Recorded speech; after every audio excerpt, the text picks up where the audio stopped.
All right, quick little news of the day video for you fine, wonderful people on the internet. All of the happiness that's been generated by my video goodness already today, I would imagine. News of the day, and for people wondering, where's the Seattle? Where's the Seattle Jersey history video? Yeah, where is it anyways, Ron Francis? St. Louis. St. Louis obviously is up today, and I will be doing that one a little bit later. Absolutely. So don't worry, St. Louis. I haven't forgot you guys. Not going to tomorrow morning wake up and go, hey, so Tampa's up. Where's St. Louis? All right, now, news of the day. Jeff Carter, LA Kings, had core muscle surgery last week. So again, we're going to be hearing about players getting surgeries either last week or this week. And it's not a big deal. Don't panic. It means that these are surgeries that likely have needed to be done. They knew needed to be done. And most places, your surgeries have been held off unless they're life threatening, right? So in this case, they're surgeries that have been put off, and now they're getting done. So they're saying he should be fine for next season.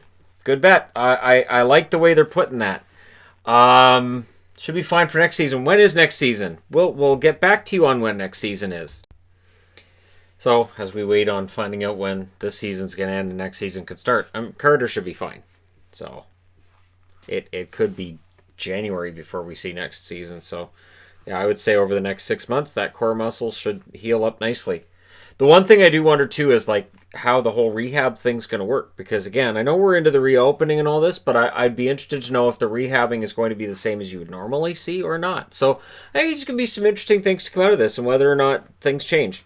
Now, teams have started phase 2. From what I dug around a little bit, it sounds like yesterday it started for Edmonton, the Islanders, Philadelphia, Toronto, and Vegas. Today it's supposed to start for Pittsburgh and Tampa. Now, Tampa was supposed to start yesterday, according to, I believe, a Sportsnet. A reporter was supposed to start yesterday. The NHL is reporting it's starting today. And on Thursday, Arizona. Those are the ones that I have. And, of course, there's other teams that are waiting. And I don't think this is necessarily a big deal. Keep in mind, this is just to get out on the ice and warm up. This is no different than going to your local rink, skating around with a stick and puck, and just shooting around, just trying to get back in shape. Matthew Benning talked about it yesterday to Sportsnet, where he basically said, there's some nerves because he hasn't been on the ice in 3 months. And it's not that you forget how to skate. Take it from somebody who, every winter I'd get my skates on, and I'd be like, all right, I'm going out to Twin Rinks, we're going to go skating. And then I get out on the ice and go, oh, crap, right. And it's that there's muscles that you can jog all you want. There's muscles that you don't necessarily use for anything other than skating. Skating is completely different. And so it can take a little while to really get your skating legs under you. Now, obviously, NHL athletes, these guys they figure it out pretty quick.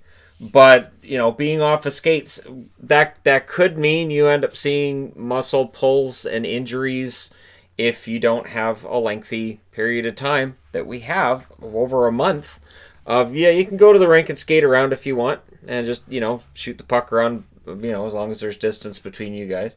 And there's testing going on already. So there's already players being tested when they return to the rink for this, and it's no more than groups of 6. So, and it sounds like I think there's 13 or 14 in the Toronto area for the Maple Leafs. So they've got a good enough sized group. And this all leads to the other issue going on, too, if you're on the Canadian side of the border. Yesterday, they announced, all right, we're going to start letting American citizens come in to visit Canadians if they're direct relation. So that's exciting until you read that you have to stay in the country for 15 days. So you can come in, but if you come in, you have to self-isolate and you have to stay in the country for 15 days.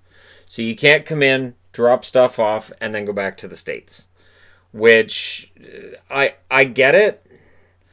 How do you enforce that? Like, I guess they could make it so that because the American border isn't going to care. And I know from crossing the border a lot, the American side of the border doesn't necessarily communicate with the Canadian side, which is weird. But they don't. It's completely different.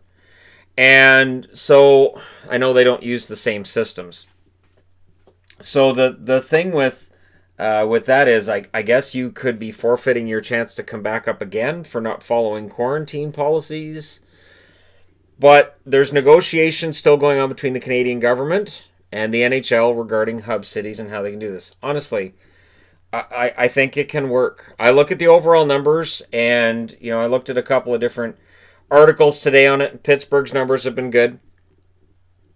Pittsburgh may very well end up being a hub city. And Vegas, if they go with American, Vegas may be very good. And despite everything else newsworthy going on, Minneapolis is still looking like it could be a strong candidate for a location for hockey games.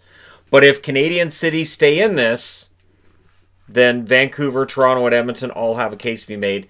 And looking at overall numbers, yes, I would probably put Edmonton ahead of Vancouver. I'm going to be honest. I would probably put Edmonton ahead of Vancouver.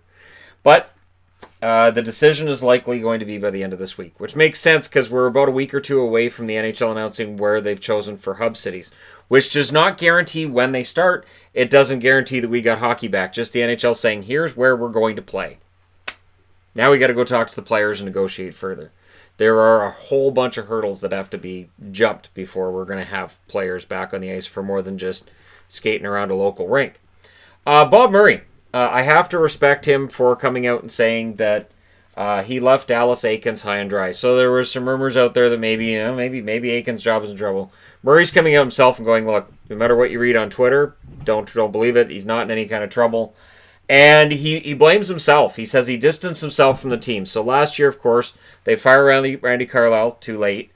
And then Bob Murray goes behind the bench himself. And then when he hands the team over to Aikens, he said, you know what, I had to be hands off. I backed away from the team. I probably backed away too far. And when Dallas Aikens needed some help, I wasn't there for him. And he says he should have helped more. So I give respect to Murray for that. That's one of the reasons why I think he's one of the better general managers in the league.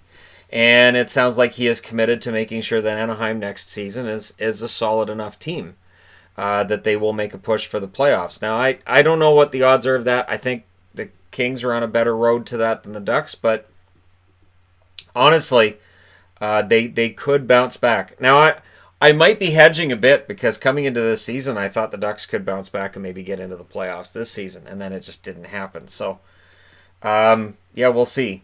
What I wanted to end on too was this. So we're seeing guys going out to the rink, and I keep hearing about how, it's an empty arena. What's the motivation? And there was a question asked to John Tavares about the motivation. What's the motivation factor in an empty arena?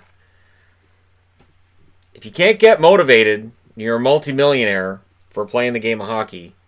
You can't get motivated to try to win what is arguably, because we can have a whole argument, the most storied trophy in North America, in the Stanley Cup. I'm saying North America because I understand if I say in the world, then we're going to have fans of sports all over the world saying, actually, no. So I'm going to say Stanley Cup, the most storied trophy in North America. And if you can't get motivated to try to win that, then there's something that says something about the player. Whenever I've heard anything about motivation, I've thought, really, you weren't motivated for that? Now, there are exceptions. If it's a health issue, if it's player safety, if it's this kind of stuff, that I understand. So a player who might sit home and not come back and say, I don't feel that it's safe, that I understand. I'm not going to say anything about their motivation. But if you're on the ice and it's Game 7 of whatever round you're in or Game 5 of the play-in, and you're kind of going, I don't know how motivated I am because there aren't fans here, that's not going to make fans happy. That's not going to make the fans at home happy. You should be motivated for the fans watching at home. The big question is, will they pipe in crowd noise? I don't think you can pipe in crowd noise without it looking weird, but maybe there's a way to have actual fan reactions pumped into the arena. I don't know the logistics of that. I don't know how you make that work and make it functional. But again, I'm just throwing that idea out there and we'll see what they do. But again, if a player is lacking in motivation, that's a problem. You should not be lacking motivation if you're a National Hockey League player. It shouldn't be. So there you go. News of the day. Let me know your thoughts in the comment section below as always. Don't forget to hit like and subscribe if you're browsing your way through. You just happened upon this video. And hey, thank you guys so much for watching, for all your support. I will talk to you again soon.